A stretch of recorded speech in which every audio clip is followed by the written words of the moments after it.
கிறிஸ்துவில் பிரியமானவர்களே, ஆண்டவராக இயேசு கிறிஸ்துவின் நாமத்திலே உங்கள் யாவரையும் வாழ்த்தி ஆசீர்வதிக்கிறேன். இந்த நாளுக்கென்று தேவன் நமக்கு அருளி இருக்கும் ஜீவ வார்த்தை ஆதியாகமத்தின் புஸ்தகம் 49ஆம் அதிகாரம் 25வது வசனத்தில் இருக்கிறது.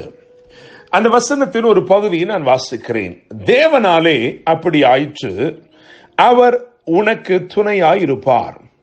இதை கேட்கிற தேவனுடைய பிள்ளைகளே, முற்பிதாக்களில் ஒருவனாகிய யாக்கோபு தன் குமாரர்களை ஆசீர்வதிக்கும்படிக்கு அவர்களை கூடிவர செய்து அவர்களுக்கு அருளின வாக்குத்தத்த வசனங்களைத்தான் இந்த அதிகாரம் முழுவதிலும் வாசிக்கிறோம். 49ஆம் அதிகாரம் அதன் 1ஆம் வசனத்தை கவனிக்கும் பொழுது, யாக்கோபு தன் குமாரரை அழைத்து, நீங்கள் கூடி வாருங்கள், கடைசி நாளில் உங்களுக்கு நேரிடும் காரியங்களை அறிவிப்பேன் என்று சொல்லி அவர்கள் ஒவ்வொருவரையும் அழைத்து அவர்களுக்குரிய ஆசீர்வாதங்களையும் வாக்குத்தத்தங்களையும் அருளுவதை இந்த அதிகாரம் முழுவதிலும் வாசிக்கிறோம். அப்படியாக இங்கே நாம் வாசித்த இந்த வசனம், இது யாரை பற்றிய வசனம் என்று சொன்னால், யோசேப்புக்கு சொல்லப்பட்ட ஆசீர்வாத தொடர்ச்சி. யோசேப்புக்கு தேவன் அருளின சொப்பனங்கள் எவ்வளவு நிச்சயமாய், எவ்வளவு அழகாய், மேன்மையாய் நிறைவேறி இருக்கிறது என்பதை யாக்கோபு எண்ணி பார்த்து ஆச்சரியத்தால் வியந்து சொல்லுகிறான், தேவனாலே அப்படி ஆயிற்று.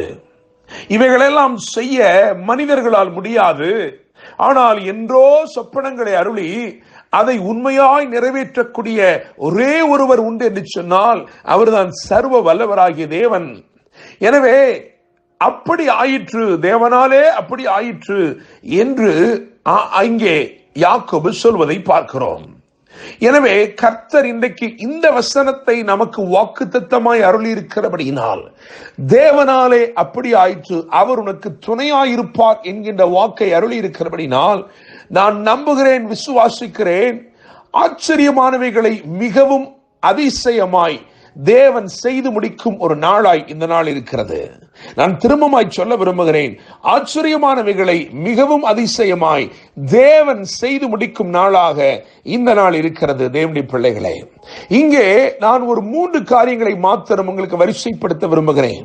அவைகளை தீர்க்க தரிசனமாக நான் உரைக்கும்படி விரும்புகிறேன். அவைகள் அப்படியே உங்கள் வாழ்க்கையிலே நிறைவேறப் போகிறது. என கேட்கும் தேவனுடைய பிள்ளைகளே, 22வது வசனத்தை கவனித்து பார்க்கும் பொழுது அங்கு எழுதியிருக்கிறது, அதன் கொடிகள் சுவரின் மேல் படரும் என்று சொல்லி.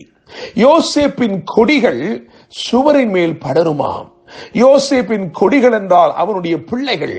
அவனுடைய பிள்ளைகளை குறித்து சொல்லப்பட்ட ஆசீர்வாதம் என்ன? அவர்கள் ஒருவேளை திராட்சை செடி பலவீனமாய் இருக்கிறதே, அதுபோல அவர்கள் பலவீனமாய் இருக்கிற போதிலும் அவர்கள் நிச்சயமாக பலமுள்ள மதில்களை ஏறி பிடிப்பார்கள், உயர்ந்த இடங்களை ஏறி பிடிப்பார்கள். ஒன்றும் அவர்களை தடுத்து நிறுத்த முடியாது. அவர்களுடைய வாழ்க்கையிலே தேவன் வைத்திருக்கிற உயர்வுகளுக்கு, மேன்மைகளுக்கு நேராய் அவர்கள் உயர்ந்து எழும்புவார்கள். என கேட்கிற தேவனுடைய பிள்ளைகளே, உங்களுடைய பிள்ளைகள் நிச்சயமாக வாழ்ந்திருப்பார்கள். ஒன்றும் அவர்களை தடுத்து நிறுத்த முடியாது. அவர்களுடைய வளர்ச்சியை ஒன்றும் தடுக்க முடியாது. எந்த கற்சுவராய் இருந்தாலும் அந்த கற்சுவர் அவர்களை தடுத்து நிறுத்திவிட முடியாது. அவருடைய ஆசீர்வாதத்தையோ அவர்களுடைய மேன்மையோ எந்த கற்சுவரும், எந்த கடினமான ஒன்றும் தடுத்து நிறுத்திவிட முடியாது. தேவனுடைய ஆசீர்வாதம் அவர்களை வளர்த்து கொண்டே இருக்கும். அவர்கள் படர்ந்து கொண்டே இருப்பார்கள். இரண்டாவதாக 24ஆம் வசனத்தை பார்க்கும் பொழுது அங்கே எழுதியிருக்கிறது, அவனுடைய வில் உறுதியாய் நின்றது. என கேட்கிற தேவனுடைய பிள்ளைகளே, ஒரு வில் உறுதியாய் நிற்கும் என்றால் அதிலிருந்து என்ன தெரிந்து கொள்கிறோம் என்றால், அது நிச்சயமாக இலக்கை அடைய செய்கிற அம்புகளை புறப்பட வைக்கும். எனவே நான் நம்புகிறேன், விசுவாசிக்கிறேன், இந்த நாளிலே தேவன் உங்களை ஆசீர்வதிப்பதின் மூலமாய், உங்களை உறுதிப்படுத்துவதன் மூலமாய், யாரெல்லாம் உங்களுடைய கான்டாக்ட்ல அல்லது யாரெல்லாம் உங்களுடைய தொடர்பிலே வருகிறார்களோ அவர்கள் எங்கு போய் சேர வேண்டுமோ அங்கே அவர்களை போய் சேர்க்கும் ஒரு கருவியாய் தேவன் உங்களை உறுதிப்படுத்தி நிலைநிறுத்துகிறார். எனவே நிச்சயமாய் இலக்குகளை அடைய செய்யும் ஒரு கருவியாய், ஒரு பாத்திரமாய் நீங்கள் இருப்பீர்கள். உங்கள் பிள்ளைகளை நீங்கள் அந்த அம்புகளை போல அனுப்பும் பொழுது அவர்களும் எந்த இலக்கை சென்றடைய வேண்டுமோ அந்த இலக்கை நிச்சயமாய் சென்றடைவார்கள். எனவே தேவன் உங்களை இரண்டாவதாய் உறுதிப்படுத்துகிறார். உறுதிப்படுத்துவதன் நிமித்தமாக நீங்கள் இலக்கை அடைகிறவர்களாய் மாறுகிறீர்கள். தேவனுடைய பிள்ளைகளே, அங்கே ஒரு வார்த்தை நான் சேர்க்க விரும்புகிறேன். காரணம், வில்வீரர் அவனை மனமடிவாக்கினார்கள் என்று எழுதியிருக்கிறது. In spite of discouragement you will definitely reach your goal. உங்களுக்கு தேவன் வைத்திருக்கிற இலக்குகளை நிச்சயமாக சோர்வுகளுக்கு உட்படுத்துகிற சூழல்கள் ஏற்பட்டாலும் நீங்கள் நிச்சயமாய் தேவன் விரும்புவதை சென்றடைவீர்கள். மூன்றாவதாக 24 வசனத்தில் தானே கடைசி எழுதப்பட்டிருக்கிறது, இஸ்ரவேலின் கன்மலையும் ஆனான். நான் நம்புகிறேன், விசுவாசிக்கிறேன், உயர்ந்த ஸ்தானத்திலே நிலைப்படுத்தி வைத்து தேவன் உங்களை ஆசீர்வதிக்க போகிறார். God will establish you more stronger and in elevated high places. இந்த நாளிலே தேவன் அதை செய்ய போகிறார்.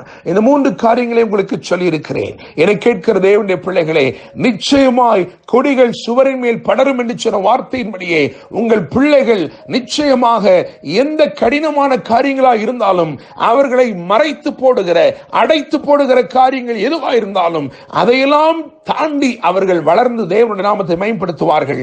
இரண்டாவதாக, நீங்கள் உறுதியாய் நிற்பதினாலே இலக்குகளை அடைய செய்கிறவர்களை நீங்கள் புறப்பட பண்ணுவீர்கள், பிறப்பிப்பீர்கள். மூன்றாவதாக, தேவன் உங்களை நிச்சயமாக நிலைப்படுத்துகிறார். உயர்வான இடங்களிலே, மேன்மையான ஸ்தானத்திலே நிலைப்படுத்துகிறார். இந்த வசனத்தை நான் திரும்ப சொல்லும்படி விரும்புகிறேன். ஆதியாகமம் 49:25 ஒரு பகுதி, தேவனாலே அப்படி ஆயிற்று, அவர் உனக்கு துணையாயிருப்பார். இந்த நாளெல்லாம் கர்த்தர் உங்களுக்கு துணையாயிருந்து உங்களை வழி நடத்தட்டும். என்றும் அன்புடன் pastor Daniel Moses. God bless you.